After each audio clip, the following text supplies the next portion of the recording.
Hello and welcome to the Dead End Podcast, a project in collaboration with California Humanities. In this podcast, we aim to highlight the multiple dead ends faced by our team while searching for resources given to the homeless population in the Inland Empire. Today, we're welcomed by our second journalist, Paul Arganda. How are you doing today? Very good, and you? Doing good, man. So, I first want to start off by asking you, what was your role in this project? Well, my role was pertaining to the public record side of the homeless issue in our community. How I started was I first got in contact with the city of Rancho, and my first initial request was I requested any and all records pertaining to our unhoused individuals in our community. This includes incidents they'd been involved in, I see. where unhoused individuals are relocated to, and any data related to domestic abuse or reports that have may led to homelessness. And I asked for records about anything pertaining to that. I see. So, why do you feel like these records are important to specifically this topic of gathering resources for the homeless and how difficult that was? It has to do with our community, and in order to help the homeless, we need to know how many homeless are in our community. Yeah, And a record is, it takes part in that. this is It's important for the public to understand the gravity of the situation, huh? if there were shelters, If yes, if there were shelters, you would need a record. that would make sense. Yes. So I want you to kind of give me the full experience about where you started, where you ended up, and how your whole ordeal with the Rancho PD and all that fun stuff was like.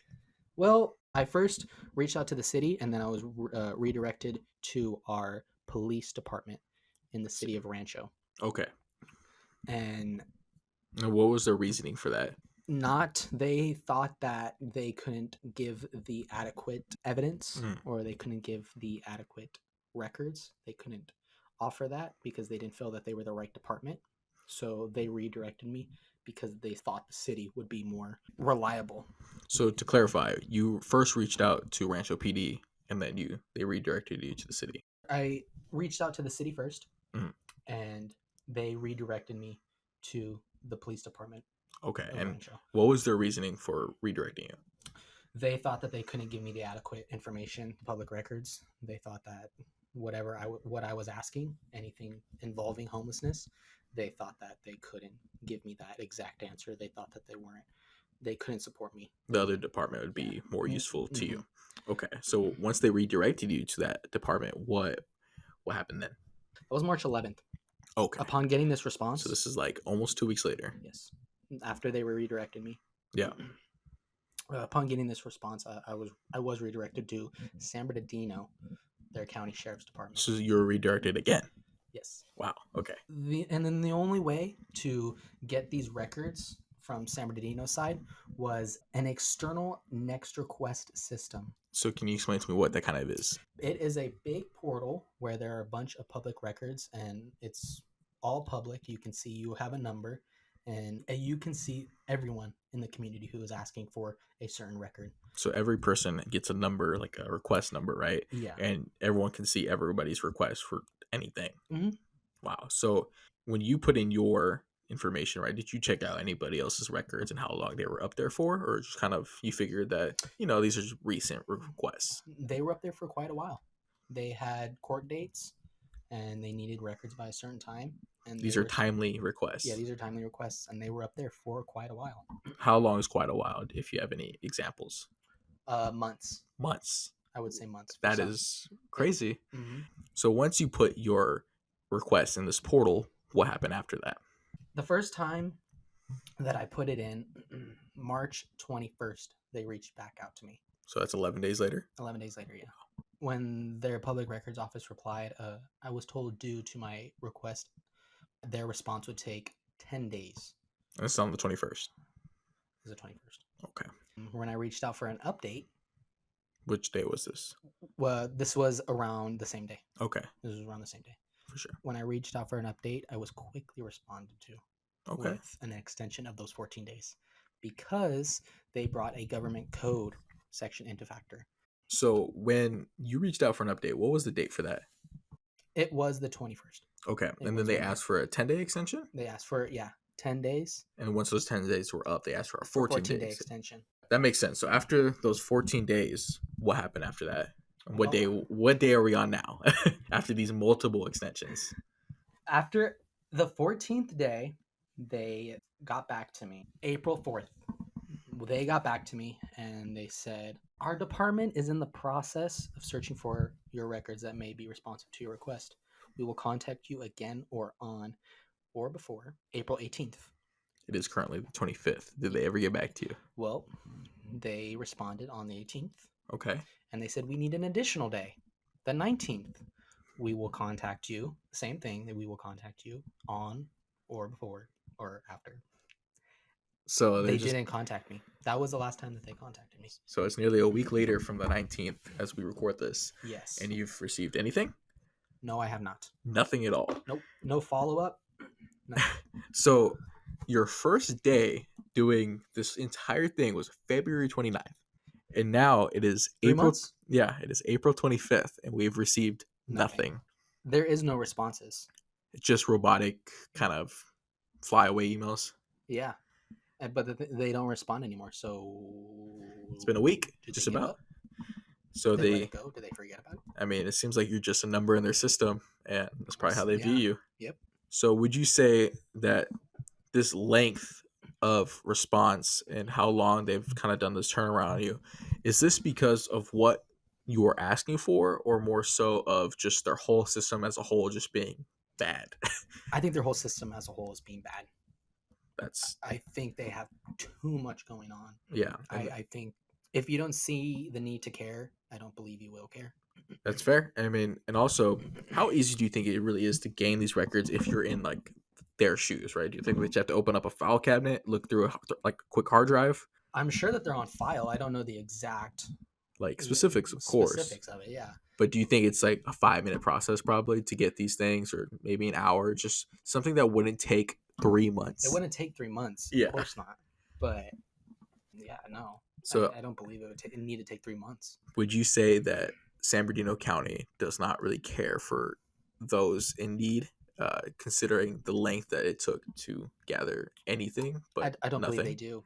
And even though that they sent me to San Bernardino, Yeah. thinking that they would, Rancho thought the same thing. They didn't really care. They pushed it on. Let San Bernardino take care of it. And I don't think. Yeah, I think they think the same. Like they don't care. If they don't have a need to, they're not going to. Because it has to do with homelessness. Yeah. How they are with our community. Mm. They obviously don't seem like they care. Yeah. We can see. It seems that this is kind of on the back burner for them. You know, we see in our previous episode that they did release kind of a law for the election to help deal with the homelessness issue, and it was Prop 1, right? But it still seems, even with that, there's a lot of work that needs to be done, and they still just don't care. Maybe they don't get paid enough to. Yeah. But this is a major issue that needs to be more than just federally fixed. This needs to be fixed more in counties and cities because these are more local issues, Yeah. and these are closer to home. Yeah. So I must ask you, right? Why was it so important again to gain these public records, and why this experience of taking so long is important to know that like it's kind of a waste of time?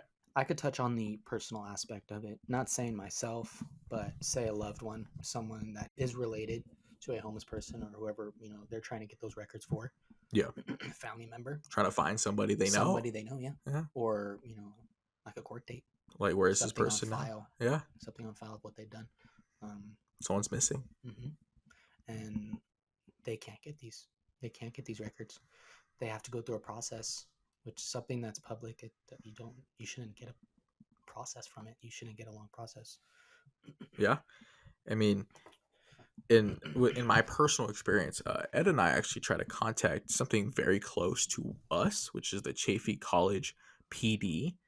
And when doing so, we actually experienced something very similar to you. And I would like to share that with our audience, right? So on March 11th at 9 a.m., we sent out an email to Chaffee Campus Police just asking for records, statistics, the same policy, same kind of thing that you were doing, right? No longer than 5 minutes later, former chief of police reaches out to us and said, we reached the wrong department, or the wrong person at that time, because it's the right department, but she was still linked as the chief of police. She didn't care. And she didn't care. So, but what she did is kind of link us to the new person, the new chief of police for Chaffee, Stephen Griffin. So 2 hours later, we respond to the email asking the Heat team, that's who Cheryl, the former chief of police, is now head of, to be involved as well. Because, if they are involved, that's more people on the matter, more help that we can possibly get. And the Heat team's kind of involved with highways and cleaning that up, right? And so unhoused people make homes under highways, there's shade, it's nice there to sleep. So we figured that their help would be helpful there. So we also furthered our interest as well as getting in contact with Stephen Griffin. No longer than 30 minutes later, Cheryl responds with they're going to loop in their Heat clinician and let us know kind of in the future what they're going to do.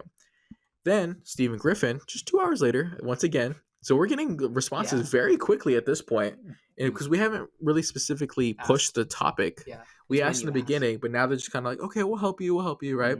Stephen Griffin sends his first response, responding with, "Thank you for the inquiry. I'm in the process of researching your request. Once I collect all the data needed, I'll contact you for a date and time that will work for both of us." So it sounds like we're scheduling a meeting.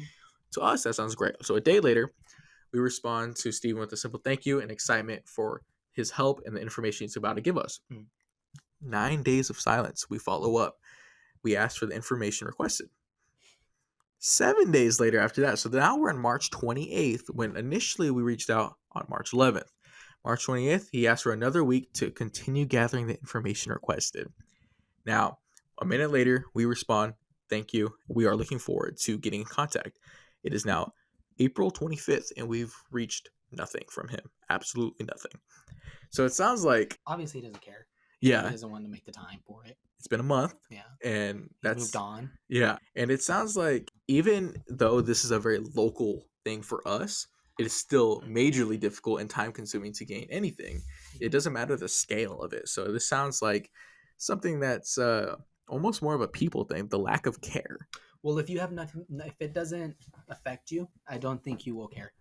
And that's fair. But at the end of the day, it probably does affect you in some way or another. It does, but it's a difficult thing to find the reason to give your time for. Yes. And that's why we're here, to kind of give you guys more information and to inform our audience of what we learned, and just to ask for sympathy for the unhoused / homeless population, because at the end of the day, as we can tell, people in power do not care about these people. So the last thing I'm going to ask you for this, right, is do you think you'll ever obtain these records on time or at all? I believe that I will obtain them if I go down to the station. Possibility, I could. If you really push the issue. If I really push the issue, if I kept going on and on and on and persistent, but I don't think I'm going to get them in a timely manner. Hasn't been a timely manner already. No, yeah. So if I don't push my issue over and over and over again, I don't think that they are going to seem a need to care. If we're not pushing our issue, then I think they're not going to care. And that seems to match up with everything that we experienced so far. Thank you, Paul, for this episode and your insight. Thank you to our listeners. We'll see you guys later in episode 3.